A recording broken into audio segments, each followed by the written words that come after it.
All right, man. Tell the people who we got here with us today, man. Man, what it do, nephew? This Wiz one, get the job done. NBF is in the building. Got Panic off in the building all day. Me and my big bro Wiz. Okay, so we gonna cut right into it, man. Who is NBF, man? We NBF. You know what I mean? We NBF. You know what I mean? What NBF stand for? That's number family. But with that being said, NBF stands for nothing but family, but you ain't necessarily gotta be family to be NBF. You just gotta be like family. You know what I mean? Sometimes, you know, it ain't always gotta be about blood. Sometimes blood be thicker than mud. Mud be thicker than blood. You know what I'm saying? For sure. Alright, so where y'all from, man? West side of shop. One Trey Lower. It's West Side Chi-Town, Electric Avenue, baby. You know what it is. 13th One Trey. Pinball Nation all day. Wearing this Gucci gear right here. You know what I mean? We grew up on 13th Kids. West Side of Chi-Town, the Lawndale area. Holy City. What day, when was it when y'all was, you know, growing up in Chicago? Like, what days was them? Oh, shit. What I moved era? on. We grew up in the 80s, man. I was born 1970. Big bro 3 years older than me. Yeah, I was born 67. We moved there in 70 to 1309 South Casey. We moved there in 70. You know what I mean? Yeah, I was 3 years old. He was a baby. You know what I mean? And it's been up since then. On some real life, you know what I mean? Getting it in the street type shit, you know what I mean? Keeping it cracking. So, I mean, y'all grew up in the era, like, I mean, in the city where it's like right now in Chicago, shit crazy. Like, what was shit like back then, like, compared to now, I guess, like... Electric Avenue. Like, why did it have that name? They called it the Electric Avenue, man, because it was always shit cracking, you know, on the Ave. You know what I mean? Back in the days, it wouldn't be nothing to see, you know, Magic Don Juan and 10 or 13 other pimps pull up right across the street from the crib. We lived at 1309. Directly across from us was a tavern called the 1310. And it wasn't nothing for 10, 13 cars to pull up, nothing but pimps and hoes. And real pimps and hoes, real player shit. Fast Eddie, you know what I mean? The Magic Don Juan, you know, everybody was out there. It was just like the movie The Mac. You seen that movie before? It was pretty much just like that. Yeah, it was different when we grew up, you know what I mean? It was gang banging, but the gang bangers would come through. If it's finna go down, tell the women, the kids, go in the house. You know what I mean? It was the code. You know what I mean? People lived by. And you didn't violate them either. When you got violated. Yeah. So, y'all speak on, like, seeing Don Juan and stuff like that, like, and so, like, pimping, of course, like, that's when pimping was, like, big, like how everybody's selling drugs now, like, pimping was the drug back then, like, women was the drug, like, sex was being, the things being sold. Yeah, it was all of that, though. It was all that, you know what I mean? It was just, you know, pimping is the, you know, the original drug, you know? You know, people been selling since it's been in existence. Yeah. You know what I mean?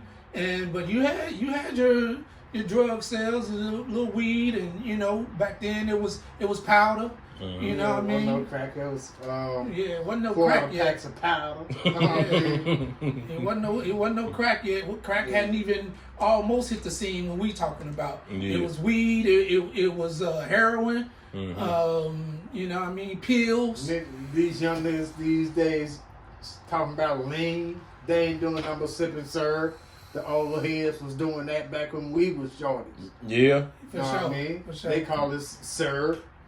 Yeah. So was it still promethazine or was it like a different cough syrup back then? Man, all that shit the same. I mean, I know it's all the same. I'm just saying, like, back then, was it like a different brand that was like more popular? Because, like, I done even seen people sipping NyQuil. Like, I remember being a kid seeing motherfuckers in school getting high off NyQuil. And that's what it was. Robitussin, Yeah. The liquid Tylenol. All the same shit, though. Yeah. Next thing you know, a nigga sitting Just in a the more back, popular brand, like different brands and shit. The nigga rappers sitting made in the back promethazine scratching famous. And, Shit. and all that shit. And back then, motherfuckers wasn't pouring it up. Motherfuckers just straight out the bottle. Just straight out the bottle. And you see it when you see a motherfucker leaning, you know exactly what he on. He either had that syrup or he done fucking with that heroin. Yeah, one of the two. One of them gonna have him slumped over. So it's funny that y'all mentioned that. Like, y'all mentioned, like, back then, like, it being powder. So, like, y'all was around when, like, crack first started taking the scene and shit. Like, what that was like. I mean, I seen, like, movies and shit, like, in different documentaries and pictures and heard stories about the powder era. But it's like, I know crack, that shit had to be, like, different when that came. With us, though, we went to Cali. Facts. For a while. We left Shine, went to Cali. And while we was in Cali is when crack really... So y'all come back and motherfuckers like zombies now. Know what I mean? But I came back before Big Bruh. I came back in like 91. So and that's when that shit was heavy, right? So like that's right around the time it took off, right? Like in the 80s is when it took off, right? Everything was really starting to get more like it is now. When I first came back from Cali, I came back from we was in Cali. That's when we really was hitting with the music and shit. In Cali. So what was that like? Like, what was it like being in Cali? I mean, at that time, how was y'all when y'all moved up? Like, I was 17 when I went to Cali. I was 19. He came like a year and a half, maybe after I was there already. Yeah. So I mean, it's like nowadays, young men and women from Chicago dream of being able to move to Cali. Like, what was that shit like moving to Cali? Like, as teenagers back then, coming from Chicago, like I know it had to be like two different worlds, right? I'm gonna keep it a buck with you, man. First of all, Big Bruh had been trying to get me to come out there since I hit high school. Cause, you know what I mean, we was on our shit. We was, selling drugs and, you know what I mean? And I'm talking about, as a freshman, I was one of the cats in school. If you wanted some weed or some powder, I was one of them that you was looking for to get that shit. I wasn't selling too much powder at school, but when I got home, we was tipping before the tipping became tipping. Put it like that. And but yeah, I really had no dreams or desires to go to Cali at the time. We was doing as far as the music go and all that shit, man, on the real, we was them guys around our crib, really, who was doing it. I'm not saying there wasn't nobody else around there doing it, because we knew Twister and all of them niggas. I ain't saying we was, homies and kicked it every day and all that. Yeah. But all of us ran in the same circles. Twister, Do or Die, Nardo, and all of them. But Twister and them guys were from K-Town, though. Know what I mean? We right there in the hood. Know what I mean? They from the hood, too, but they was in K-Town. He talking about Nod and them guys from Do or Die. They was over there on Washington. Know what I mean? He was from over and hanging over by Crenshaw and shit like that. Yeah, with the Travelers and shit. So everybody moved in their own circles. Back in the day, we was Chi-Town Breakers. Okay. My favorite shit was breakdancing and gangbanging back in the day. You know what I mean? So like when y'all was Chi-Town Breakers, like what's some of the music y'all released back then? That like people from y'all era probably know if they hear. Back then we wasn't more into the rap shit yet like we is now. It was more breaking. It was more breakdancing and shit like so that. So like motherfucker used to seeing y'all like get the moves going. I definitely was known for breakdance. Yeah, but I mean, again, the thing is, you gotta understand, we was coming up at the stage of hip hop where when it was still taking off. Like you couldn't even rap and shit. Like they wasn't getting no shows and no radio playing. Hell no, man. There wasn't no tracks like you hook up a track right now. You had a beatbox or you had a DJ who could blend records to get you So like back then, how did y'all used to get like a hold of like new music, like as far as rap music and shit, like underground music? How was that released? That was it. You got lucky if some shit popped up, and you know what I mean. That's how basically you got the shit. But all the shit that we got basically had already hit mainstream by then, cause we being, of course, New York pretty much kicked that shit off, and us being in Chi, you know. Not that far from New York, it would make it to us before it make it to the West Coast and down south and shit like that. Yeah. So we get some shit like that. And I mean, when Curtis blowing motherfuckers like that bump, you know, we was happy with that. But it was a whole different movement. Yeah. And to be honest, once they started playing rap on the radio, it was Curtis Blow, Run DMC, things like that. LL. We actually got UTF-4, the Boogie Boys, Rakim. We got that music from Indiana. A lot of it, yeah. We got a lot of that music from Indiana that wasn't in Chi yet. Yeah. You know what I mean? Because But it was closer back to New York. then when we would come to Indiana back in the 80s and shit, it was cornfields and shit everywhere. We thought it was country than a motherfucker down here. Mm-hmm. Know what I mean? But they had the real hip hop. The hip hop that formed us.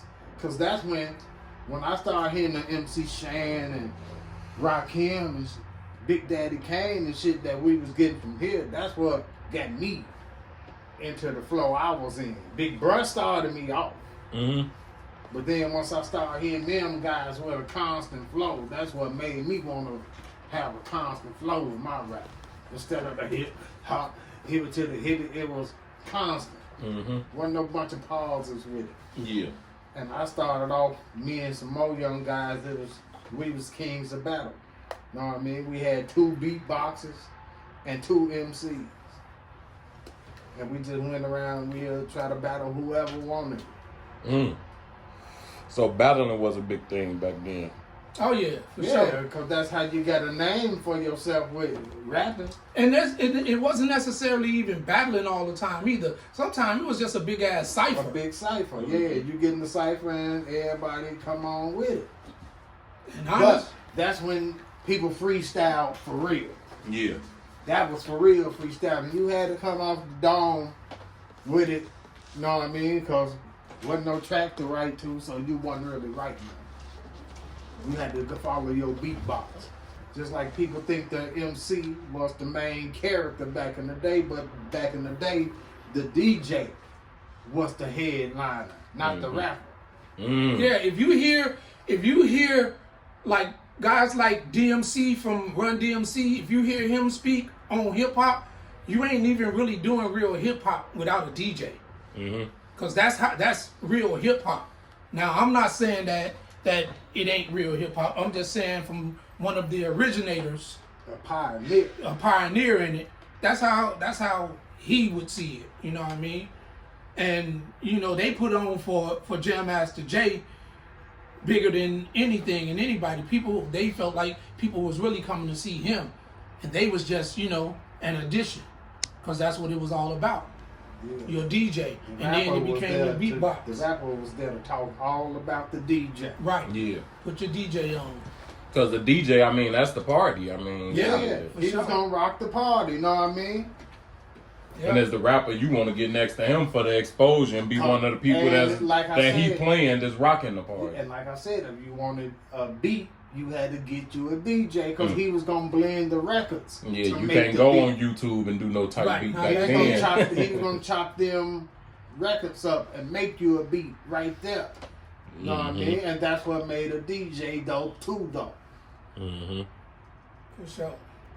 So I know I'm kind of all over the place, but going back to a question I asked earlier, so back to the Cali question, like what was it like, like I say, when you first got there and then just, Well, honestly, some of my craziest memories, first of all, I wasn't up on all of the LA gang culture shit. You know what I mean? And at the crib, it wasn't even about necessarily, it was about colors, but it wasn't about colors. It was about how you campaign to the left or to the right, you know what I mean? everybody had their colors, but a lot of times we didn't draw off. Yeah, and you like wasn't really drawing off colors like that. In Cali. But when you got to Cali, it was definitely all about colors.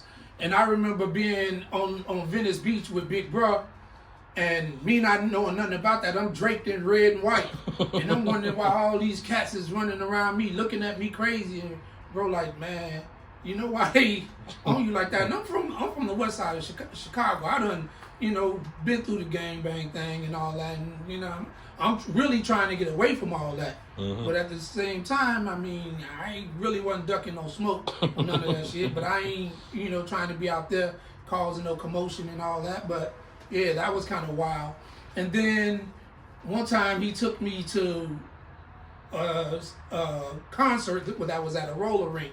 Ice-T there, LL there, the Fat Boys. Man, they didn't even really get the concert going because of all of the gang violence and shit. Damn. I saw firsthand them having motherfuckers lined up, 20, 30 guys on one side, 20, 30 guys on the other side, not just in shackles, but in zip ties and shit. Feet and hands, because they out there gang banging so hard. Damn. And that's how ugly it was when I got there. Again, I left Chi in 86. So they was barely in they, toddler phase of gang banging at that point. We had already got past all that in Chi. And when I got to Cali, I did my senior year of high school in Cali. Them motherfuckers kicked me out of school, said I was gang banging, promoting gang violence. So my question was, if I come from Chicago, ain't no Crips and Bloods.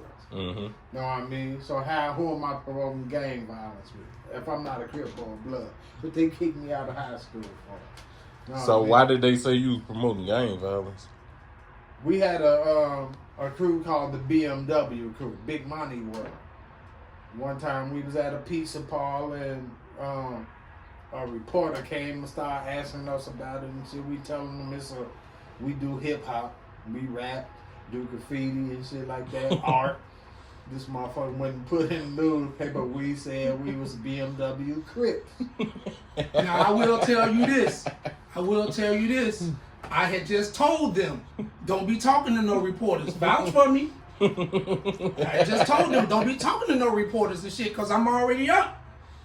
These motherfuckers out in the suburbs, they want to find a bunch of little niggas and Asians and Hawaiians and shit, because we had a crew of any and everybody. You know what I mean? Mm-hmm. And so we had nothing but, a little bit of juice starting out there, and we was calling ourselves BMW Crew, Big Money World. You know what I mean? I had just told them that, though. They ended up talking to the reporter anyway. But it wasn't about no gangs. I mean, that's huge, though. So, I mean, reporters, going around just interviewing people. On the front page of the newspaper the next day, again, you're talking about a suburban newspaper. You ain't talking about no inner city LA shit. You talking about Costa Mesa, California, bro, where ain't shit going on anyway. Huge, that's big, though, bro, but that's big news to them. Yeah, that's what I mean. Gang violence in Costa Mesa, California. And they got me and my homie back to back with the shirts on, posing with the shirts on on the front page in color. We was like, hell no, that's man. crazy. And the colors and shit had blue all in it and all that shit, so it made what he was saying look legit. And real talk, we ain't never been on no blue shit. We grew up on the fence, so ain't no blue nowhere in there. We grew up in Disciple Hood, but we was vice lords. Yeah, you know what I mean? When we grew up, it wasn't nothing but folks. Left, right, north, south, east, or west. But we wasn't, you know what I mean? We put on for family. Our family was all almighty. So, I mean, what did that do for y'all name, in the community when that shit happened? Kids seeing y'all on the front page of the fucking paper and shit, Migrate to us, for real. Because, again, it was the suburbs. And they just trying to get on. We a couple of dudes from Chicago, you know what I mean? And we already got a little following and shit like that. So, it really helped our cause more than it hurt us. It hurt us because we couldn't use that name no more, though. Why not? It was too hot. Yeah, we didn't want that type of attention. That's not the. Because now they done made it. Anyway. They done turned it into a game. They done made us Crips. They made it some gang shit, but we wasn't on that. All we was trying to do was do our music and shit. You know what I mean? that was a way of us putting it out there and exposing ourselves. But so we became the Trench Crew. And that's what I was about to say. I'm gonna tell you that was a blessing. Because once we ended that, we went right into the Trench Crew. And the Trench Crew, and we met this guy named Denard. Know what I mean? We went to go find equipment to start making our own beats and shit. The guy who came to sell it to us named Denard ended up offering to make beats and shit for us. And again, that's a whole other blessing. Everything. That's a whole other blessing. So we'll never forget Dope Beat Denard. Never. That's the man put us on with actually somebody making beats. Mm-hmm. We ain't need a beatbox and shit no more. We had a beat maker. Tell you a quick story about him. Man. Now we went into 2 or 3 different places before we went to where he was. We went into, I think it was Guitar Center. It was all places that sell music and that type of stuff. So we went into 2 or 3 drum machines, all that kind of stuff. Turntables, all that kind of shit. But although we had turntables and shit already back then, we just needed to be able to make beats and shit. But anyway, we went to 2 or 3 different places before we got to Circuit City, where he was working at. And we walk in and immediately, he a brother, so he almost immediately he walk up, hey, what's going on, fellas? Start doing his script. Now, we walked into those other places, did nobody come up to us and say a damn thing to us? Did they, bro? Nothing. They didn't come and say a damn thing to us.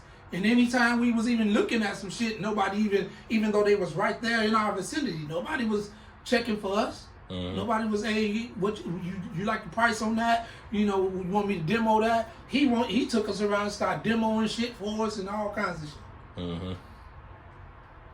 So, like, how old was y'all at that point? Like when y'all really started diving into the music scene in Cali? Oh shit! So they kicked me out of high school. That shit was cracking. I started working and doing music. That was it. You know what I mean? What else was I gonna do? Mm-hmm. Big bro was like, you ain't going to school no more. You gotta get your money. Mm-hmm. Go out and get it, just like Pops put on us. You know what I mean? Don't be no mooch. Always have your own. Go get your own money. Mm-hmm. So that's what we did. We started working and shit, doing music. Mm-hmm. Our manager was our roommate at the time. Donnie, we call him Donnie Don. Yeah. Know what I mean? He was our roommate at the time. So at home, all we did was music. And then we go 3, 4, 5 times a week to Denard house. Mm-hmm. And hone our craft.